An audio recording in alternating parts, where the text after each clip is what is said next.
It was a festive evening at the University of Port Harcourt, with exams wrapping up and students eager to unwind. Kenneth, a first-year student, and his friends attended a party close to campus, letting loose and enjoying each other's company. As they left, they were suddenly confronted by three men. The leader, calm and collected, introduced himself as Devil Spoon and a member of the Supreme Vikings confraternity. He demanded their phones, his tone unsettling. Kenneth and his friends, initially thinking it a prank, laughed nervously. But the mood shifted when the leader pulled out a gun. "Hand over your phones," quietly, he instructed. Kenneth complied, but his friend begged desperately to keep his phone. Another cultist approached, threateningly, and the friend relinquished his device.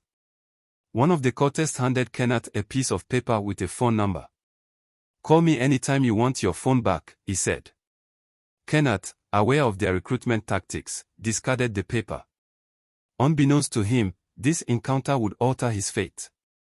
After the phone incident, Kenneth thought he'd escaped the clutches of the Supreme Vikings. However, he soon discovered their reach was vast and menacing. The cultists began harassing him on campus. They would often confront him, demanding money or valuables. Kenneth tried ignoring them, but they would threaten violence. Fearful, he avoided social gatherings and kept a low profile. Desperate for relief, Kenneth reported the bullying to the university security. They advised him to file a police report. Kenneth did so, but the officers seemed reluctant to intervene. "Leave them alone, and they'll leave you alone," one officer cautioned. Undeterred, Kenneth persisted. He accompanied police officers to confront the Vikings. However, the cultists remained unfazed.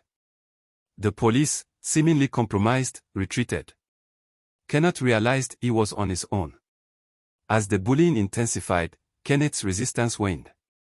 He began questioning whether joining the Supreme Vikings would end the harassment.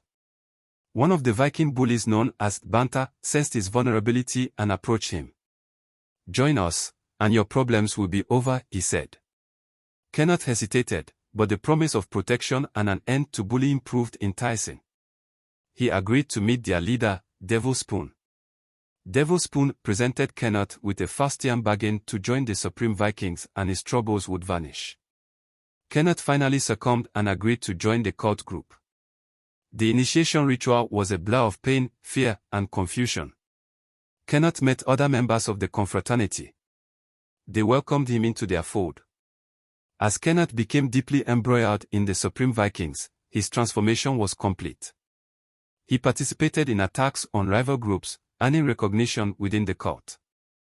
During Kenneth's 400-level first semester exams, tensions between the Supreme Vikings and clansmen, also known as KK or D-BAM, escalated. A disputed territory in a popular nightclub sparked the conflict. It happened that both the Vikings and the clansmen were present at a party in a nightclub. The Supreme Vikings became territorial during the party while clansmen refused to relinquish control. A fight ensued afterwards between the two groups. Verbal threats and skirmishes preceded the inevitable clash.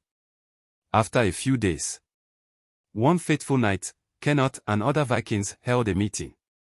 Their objective was to assert dominance and eliminate clansmen presence. The attack unfolded swiftly. Supreme Vikings, armed and masked, stormed the venue where clansmen were rumored to be gathered and gyrating. Clansmen members, caught off guard, scrambled to respond. Chaos erupted as gunfire and screams filled the air. Kenneth, now fully immersed in the cult's brutality, participated in the melee. When the dust settled, 3 clansmen members lay lifeless. Several more were injured. Miraculously, clansmen refrained from immediate retaliation. Their leader, Kingsley, vowed to regroup and strategize. "We'll strike when they least expect it," Kingsley promised. For now, the Vikings celebrated their victory, unaware of the impending reckoning. Kenneth's involvement in the attack weighed heavily on his conscience. The once bullied student had become a perpetrator of violence. As exams concluded, Kenneth's academic success was overshadowed by his descent into the abyss of cultism. The fragile peace would soon shatter, and Kenneth's fate would be sealed. In Kenneth's final semester, the clansmen devised a revenge plan. Their target was Devil Spoon, the Supreme Vikings leader. During exams, a Klansman hit squad infiltrated Devil Spoon's department, seeking vengeance. However, their primary target was nowhere to be found.